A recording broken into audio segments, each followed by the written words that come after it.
He stood at the podium and made a promise to history. The 1,000-Year Reich.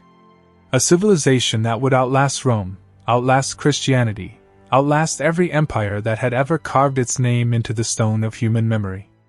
Adolf Hitler did not think in decades. He thought in millennia.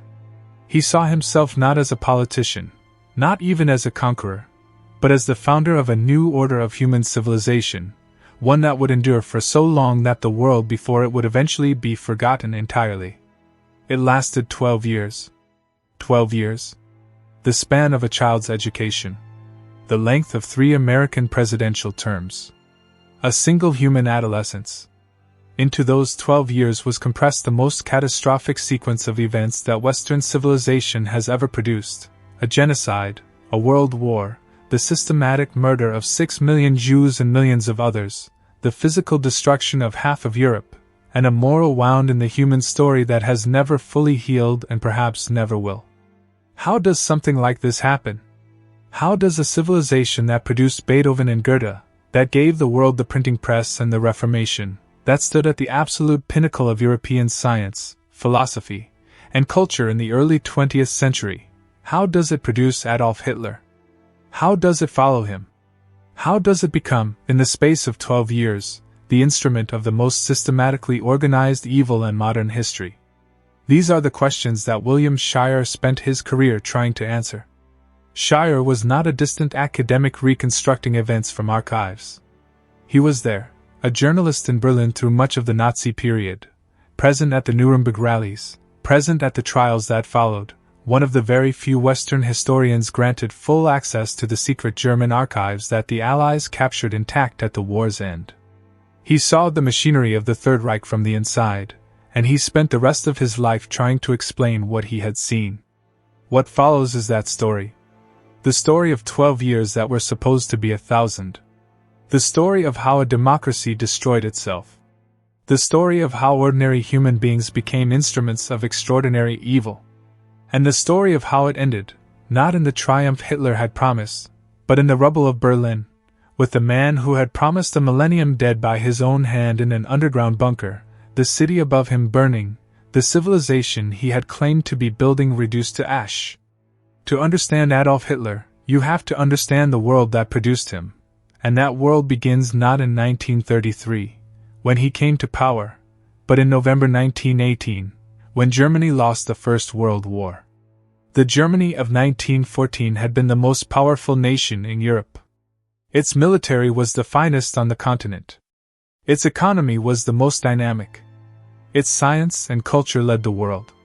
Germans in 1914 did not merely expect to win the war they were entering. They expected to emerge from it as the dominant civilization on Earth, their rightful place at last secured. 4 years later, it was over. The armistice of November 11, 1918, ended the fighting, but it did not end the catastrophe. The Treaty of Versailles, signed in June 1919, imposed on Germany a set of conditions that were designed not merely to end the war but to humiliate and permanently weaken the nation that had started it. Germany was stripped of territory, including the ethnically German Sudetenland, given to the new state of Czechoslovakia, and the Polish corridor, which cut East Prussia off from the rest of Germany. The German military was gutted. The German economy was burdened with reparations payments that would consume its resources for a generation. And most significantly, most psychologically devastating, Germany was forced to accept, in Article 231 of the treaty, the sole responsibility for causing the war. The war guilt clause. To Germans of every political persuasion, it was an obscenity. Germany had not started the war alone. The chain of events that had led to August 1914 involved every major European power. But Germany alone was made to accept the blame, and Germany alone was made to pay the price. The Weimar Republic, the democratic government established in the ruins of the Kaiser's regime, was born carrying this poisoned inheritance. It had signed the treaty. In the minds of millions of Germans who would never forgive it, the democratic government had stabbed Germany in the back at the moment of its greatest need, surrendering a war that could still have been won, accepting humiliation that did not need to be accepted. This was the Doppelstoss legend, the stab-in-the-back myth. It was historically false. Germany had lost the war on the battlefield, its military exhausted, and its home front collapsing. The civilian government that signed the armistice had no choice. But historical truth was irrelevant to the psychological need it filled. Millions of Germans needed to believe that they had not truly been defeated, that they had been betrayed. And the democratic politicians who had signed the armistice, the Jews who were conveniently blamed for Germany's internal weakness, the communists who had staged uprisings in the final days of the war, these became the traitors on whom the rage of a defeated nation could be focused. Into this world of bitterness, humiliation, and myth stepped Adolf Hitler. He was, by every conventional measure, nothing. Adolf Hitler was born in 1889 in Braunau am Inn, a small Austrian town on the German border. His father was a customs official, lower middle class, authoritarian, distant. His mother adored him. He was a mediocre student who dreamed of becoming an artist, applied twice to the Vienna Academy of Fine Arts, and was rejected both times. He spent his young adulthood as a failed artist in Vienna, living in men's hostels, selling watercolor postcards, absorbing the virulent anti-Semitism that permeated Austrian political culture in the early 20th century. The First World War saved him from obscurity. He volunteered for the German army in 1914 and served throughout the war as a dispatch runner, a dangerous job that exposed him constantly to frontline conditions. He was twice wounded, gassed near the end of the war, and awarded the Iron Cross First Class for bravery, a relatively rare honor for an enlisted man. The war gave him, for the first time, something he had never had, a sense of belonging, of purpose, of being part of something larger than his own failed ambitions. When it ended, he was shattered. Not merely by Germany's defeat, but by the loss of the one context in which his life had made sense. He remained in the army briefly after the war, employed as a political intelligence agent, monitoring extremist organizations in Munich. In September 1919, he attended a meeting of a tiny nationalist group called the German Workers' Party. He went to observe. He stayed to speak. And when he spoke, something happened that would change the century. He discovered he could move people. Not charm them, in the way a politician charms, not seduce them with reason or persuade them with argument. Something rawer and more powerful than that. He could reach into an audience and find the anger and the fear and the humiliation that was already there, and he could give it a shape, a direction, a target, and a promise. He could make people feel that their suffering was not random, not inevitable, not their own fault, that it had been caused by specific enemies, and that those enemies could be destroyed, and that he was the man to destroy them. He joined the German Workers' Party, soon renamed the National Socialist German Workers' Party, the Nazis, and within 2 years was its undisputed leader. He was 30 years old. He had no money, no formal education, no military rank above corporal, no social connections, no credentials of any kind. What he had was the voice, the rage, and an absolute, pathological certainty that he was destiny's instrument. In November 1923, he tried to seize power by force. The beer hall putsch in Munich, a farcical attempted coup that collapsed almost immediately, and landed him in prison for 9 months. He used the time to dictate Mein Kampf, My Struggle, to his deputy Rudolf Hess. The book was part autobiography, part political program, part racial manifesto. It was also, in its deranged and repetitive way, a remarkably honest statement of exactly what Hitler intended to do if he ever came to power. He intended to destroy democracy. He intended to rearm Germany. He intended to conquer Lebensraum, living space, in the East, enslaving or exterminating the Slavic peoples who lived there. And he intended to destroy the Jews of Europe. The world read Mein Kampf and did not believe him. It assumed that political reality would moderate his ambitions, that the demands of governing would domesticate the rage of the street fighter, that the responsible men around him would restrain his worst impulses. It was the most consequential miscalculation in modern history. The Weimar Republic died not with a bang but with a series of compromises, each one reasonable in isolation and catastrophic in combination. The Great Depression hit Germany with particular savagery. By 1932, 6 million Germans were unemployed, roughly a third of the workforce. The Weimar government's response, austerity, deflation, cuts to social services, satisfied the economic orthodoxy of the time and destroyed the livelihoods of millions of people who had already been living close to the edge since 1918. The political center collapsed. Germans who had supported moderate parties for a decade turned in their millions to the extremes, to the Communist Party on the left and to the Nazis on the right. The Nazi Party's electoral performance was breathtaking in its speed. In the 1928 elections, they received 2.6% of the vote, a fringe party, a curiosity. By July 1932, they were receiving 37.4%, the largest share of any single party in the Reichstag. Hitler had not conquered Germany. Germany had chosen him, or at least chosen him over the alternatives that the failing democratic system seemed to offer. The conservative establishment, the industrialists, the military officers, the aristocrats, the old Prussian elite who had been the real power in Germany before the Republic, made their own miscalculation. They needed a mass movement to counter the communists. They needed someone who could mobilize the angry millions. Hitler could do that. And they believed, with the breathtaking arrogance of men who had always pulled the strings, that they could use him, control him, and discard him when he had served his purpose. Franz von Papen, the aristocratic intriguer who engineered Hitler's appointment as chancellor, reportedly told a colleague that he had Hitler boxed in, surrounded by conservatives. "We've hired him," he said. On January 30, 1933, Adolf Hitler was appointed Chancellor of Germany. Within months, the conservatives who thought they had hired him discovered what they had actually done. The Reichstag fire, whether set by the Nazis or by the lone arsonist who was arrested for it, provided the pretext for an emergency decree that suspended civil liberties. The Enabling Act, passed in March 1933 with the votes of the Catholic Center Party and the absent votes of imprisoned Social Democrats, gave Hitler the power to legislate without the Reichstag. By July 1933, all other political parties had been banned or had dissolved themselves. The democracy that had seemed, from the outside, like a permanent feature of German political life had ceased to exist in less than 6 months. It had not been overthrown by force.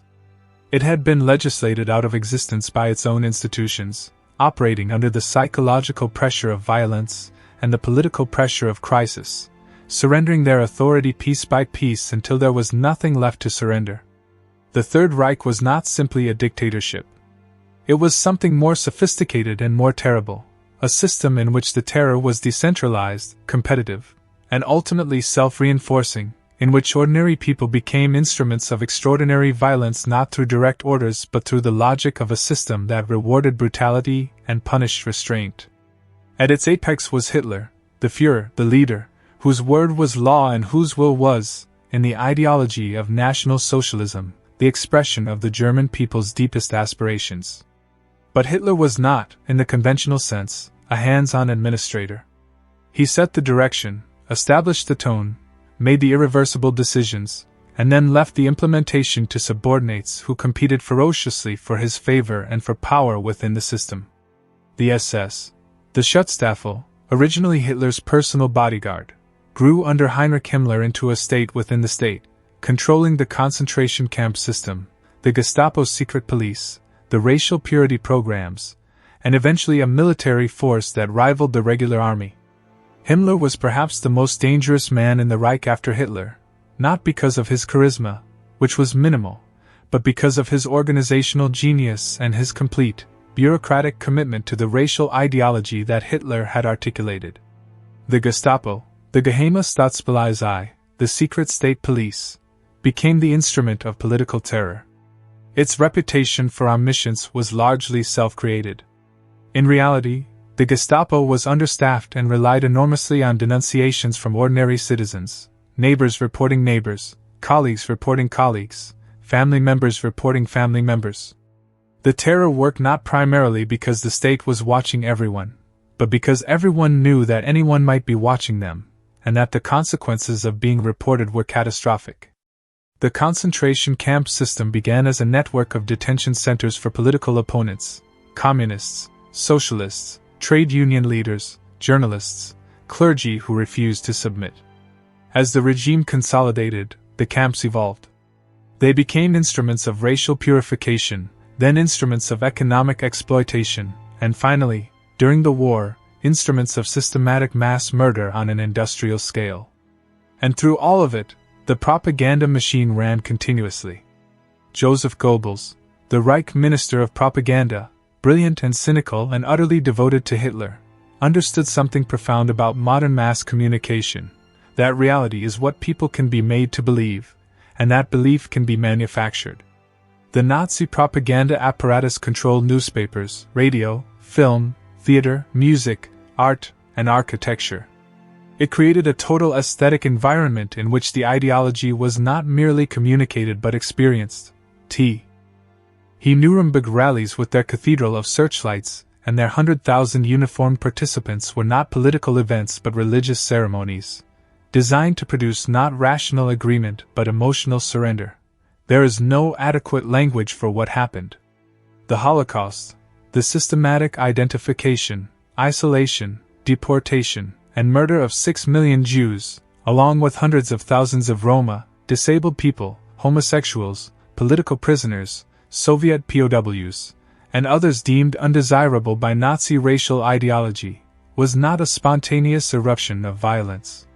It was a bureaucratic process, carried out over 12 years with the methodical efficiency of a modern industrial state, involving hundreds of thousands of willing participants at every level of German society. The process was incremental, each stage making the next possible. The Nuremberg Laws of 1935 stripped German Jews of their citizenship and prohibited marriage or sexual relations between Jews and non-Jews. Jews were defined, categorized, registered. Their businesses were boycotted, then confiscated. They were expelled from the professions, from schools, from public life. The violence was sporadic at first. The organized pogrom of Kristallnacht in November 1938, when synagogues across Germany and Austria were burned, Jewish businesses destroyed, and 30,000 Jewish men arrested and sent to concentration camps, gave way to something more systematic. With the invasion of the Soviet Union in June 1941, the killing became industrialized. The Einsatzgruppen, mobile killing units that followed the German army into occupied Soviet territory, murdered approximately 1.5 million Jews in mass shootings over 18 months. Men, women, and children were marched to ravines and forests, ordered to dig their own graves, and shot. At Babi Yar, outside Kiev, 33,771 Jews were murdered in 2 days in September 1941. But the mass shootings were, in the cold accounting of the Nazi leadership, inefficient. They were slow. They required large numbers of personnel. They caused psychological damage to the shooters. Himmler, watching a mass execution at Minsk in 1941, reportedly vomited and then gave instructions to find a more humane method of killing. Not humane for the victims. Humane for the perpetrators. The solution was the death camps. At the Wannsee Conference in January 1942, a 90-minute meeting of senior SS and government officials in a pleasant villa on a lake outside Berlin, the Endlösung, the final solution to the Jewish question, was formally coordinated.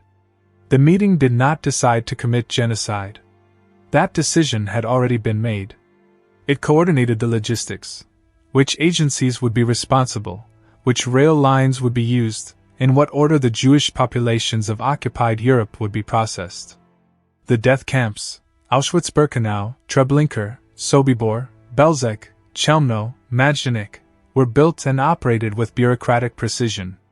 Jews from across occupied Europe were transported by rail, sorted on arrival, and murdered, usually within hours of reaching the camps. The gas chambers used Zyklon B, a commercial pesticide. The bodies were burned in crematoria that operated continuously. The personal property of the murdered was sorted, catalogued, and redistributed. Their hair was used for mattress stuffing. Their gold teeth were extracted and melted down for the Reich treasury. 6 million Jews, 1/3 of the entire Jewish population of the world, murdered not in a frenzy of wartime violence but in a planned, organized, documented process, carried out by ordinary men and women who went home in the evenings, wrote letters to their families, celebrated birthdays, and returned the next morning to continue the killing. This is the fact that has haunted every subsequent attempt to understand the Third Reich. Not that monsters did monstrous things, but that ordinary people who, in different circumstances, would have led ordinary lives, became capable of this. Hitler had promised Lebensraum in Mein Kampf. He had promised the conquest of the East, the subordination of the Slavic peoples, the creation of a German empire stretching to the Urals. The German military and diplomatic establishment had dismissed this as rhetoric. It was not rhetoric. It was a program. The foreign policy of the Third Reich from 1933 to 1939 was a masterclass in the exploitation of democratic irresolution. Hitler moved step by step: rearmament in violation of Versailles, the remilitarization of the Rhineland, the annexation of Austria, the absorption of the Sudetenland, the occupation of the rest of Czechoslovakia, each step provoking protests from Britain and France, and then accommodation when it became clear that the Western democracies would not fight. At Munich in September 1938, British Prime Minister Neville Chamberlain and French Premier Édouard Daladier handed Hitler the Sudetenland and returned home believing they had secured peace.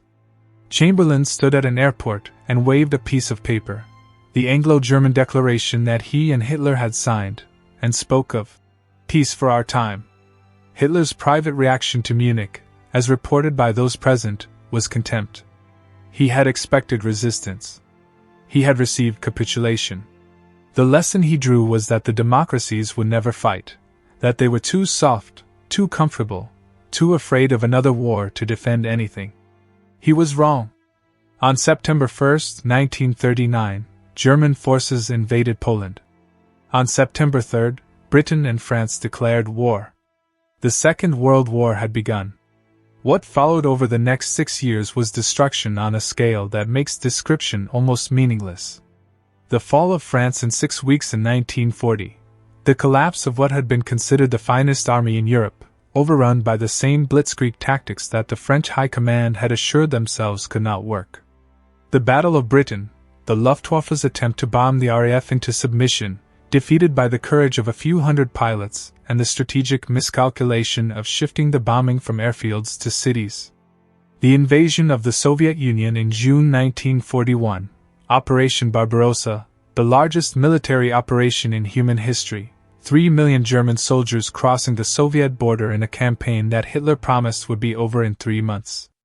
It was not over in 3 months. The Soviet Union absorbed losses that would have destroyed any other nation and kept fighting. The winter of 1941 froze the German advance outside Moscow. The Battle of Stalingrad in 1942-43 destroyed the German Sixth Army and marked the turning point of the war. From Stalingrad onward, the Wehrmacht retreated, slowly, fighting every step, inflicting enormous casualties, but retreating nonetheless, year by year, back toward the German border, back toward Berlin. In the west, the Allied landings in Normandy on June 6, 1944, D-Day, the largest amphibious operation in history, opened the second front that had been demanded for years. American, British, Canadian, and Free French forces broke out of Normandy and drove across France, liberating Paris in August 1944, crossing the German border in September. Germany was being crushed from both sides. Hitler, in his Berlin bunker, continued to issue orders to armies that no longer existed, continued to believe in miracle weapons and last-minute reversals, continued to insist that the will of the German people would prevail over the material superiority of the Allies. It would not. By April 1945, the Third Reich had contracted to the area within range of Soviet artillery fire from Berlin. Hitler was in the Führer bunker, a complex of underground rooms beneath the Reich Chancellery Garden, 50 feet below street level, lit by fluorescent lights and ventilated by machinery that filtered the smoke and dust of the dying city above. He had aged catastrophically. The man who had stood at Nuremberg in the early 1930s, vibrating with energy and absolute certainty, was now stooped, trembling, his left hand shaking uncontrollably from what was likely Parkinson's disease, his face gray, his eyes unfocused. He had been taking a cocktail of medications administered by his personal physician that included amphetamines, barbiturates, and substances whose long-term neurological effects were devastating. He still commanded. He still raged. He moved phantom divisions across maps, ordered counterattacks by armies that had been destroyed weeks earlier, condemned generals who had failed him, and refused every suggestion of negotiation or surrender. The German people, he declared in one of his final public statements, had proven themselves unworthy of him. If they were to be destroyed, they deserved it. Around him, the inner circle was disintegrating. Hermann Göring, the head of the Luftwaffe, fled south and sent a telegram suggesting that he should assume leadership of the Reich. Hitler had him arrested for treason. Heinrich Himmler, the architect of the Holocaust, opened secret negotiations with the Western Allies through a Swedish intermediary. Hitler, when he learned of it, stripped him of all his offices and ordered his arrest. Albert Speer, the architect and armaments minister who had been perhaps the most genuinely talented man in Hitler's inner circle, traveled to Berlin to say goodbye and then drove out through the Soviet encirclement. On April 29, 1945, the day before his death, Hitler married Eva Braun, his companion of many years, who had come to the bunker voluntarily to die with him. He dictated his political testament, blaming the war on the Jews, calling on the German people to continue the racial struggle, and appointing a successor government that was already meaningless. Then he sat in his study, held a pistol to his temple, and fired. Eva Braun took cyanide at the same moment. Their bodies were carried to the Reich Chancellery Garden, doused with petrol, and burned. Hitler's specific instruction, born from his determination not to end up displayed like Mussolini, who had been shot by Italian partisans 2 days earlier and hung upside down from a Milan gas station. On May 8, 1945, Germany surrendered unconditionally. The Third Reich, the Thousand-Year Empire, was over. It had lasted 12 years, 4 months, and 8 days. The Nuremberg trials, the international military tribunal that convened in the autumn of 1945 in the city where the Nazi Party had held its most spectacular rallies, were unprecedented in human history. For the first time, the leaders of a defeated nation were put on trial not merely for war crimes but for crimes against humanity, for the Holocaust, for the slave labor programs, for the systematic murder of civilian populations across occupied Europe. The defendants, the survivors of Hitler's inner circle, since Hitler himself, Himmler, and Goebbels were dead, sat in the dock and attempted, in various ways, to account for what had happened. Hermann Göring, bloated, theatrical, still convinced of his own importance, argued that he had known nothing of the Holocaust and that the war had been legitimate. Hans Frank, the Governor-General of occupied Poland, wept and converted to Catholicism and expressed genuine remorse. Rudolf Hess claimed amnesia. Albert Speer constructed an elaborate defense of having been a technocrat, a man focused on production and efficiency who had not known what his efficiency was serving. William Shirer, present at the trials, watched these men with the particular attention of someone who had seen them at the height of their power. What struck him was not their monstrousness. They did not look like monsters, but their ordinariness. These were bureaucrats, politicians, military officers. They had families. They had educated themselves.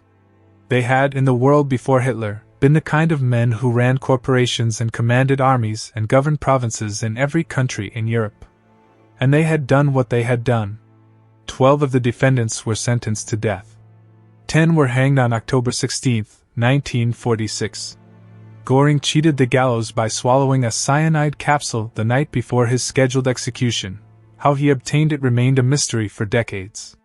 The Nuremberg verdicts established a principle that had not existed in international law before 1945, that there are crimes for which individuals can be held personally responsible regardless of state authority, regardless of orders, regardless of the claim that they were simply doing their jobs. It was a principle born from the specific experience of the Third Reich, and it has been imperfectly applied in the decades since. But it exists. And it exists because of what happened in Germany between 1933 and 1945. William Shirer spent 20 years researching and writing the rise and fall of the Third Reich. He had the archives. He had the trial records.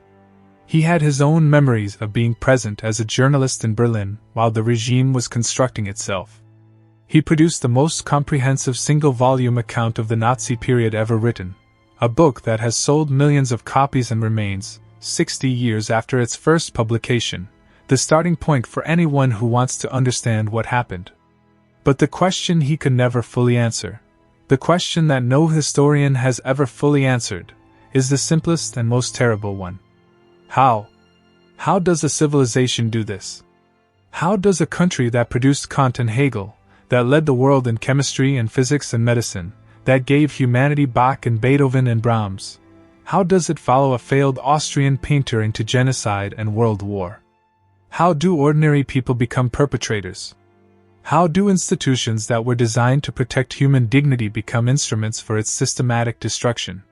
Shirer's answer, developed across 1,000 pages, was essentially that Germany had a particular historical susceptibility, a tradition of authoritarian obedience, a militarist culture, a nationalist mythology that had been building for a century before Hitler arrived to exploit it.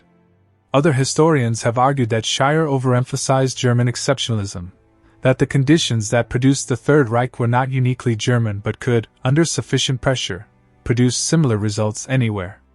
That argument, between those who see the Third Reich as a specifically German catastrophe and those who see it as a warning about universal human vulnerability, has never been resolved. It probably never will be. What cannot be argued is what happened. The facts are documented in the archives that Shirer and his successors studied. They are documented in the trial transcripts. They are documented in the testimonies of survivors. They are documented in the photographs taken by perpetrators who were, in some cases, proud enough of what they were doing to photograph it. Hitler's 1,000-year Reich lasted 12 years.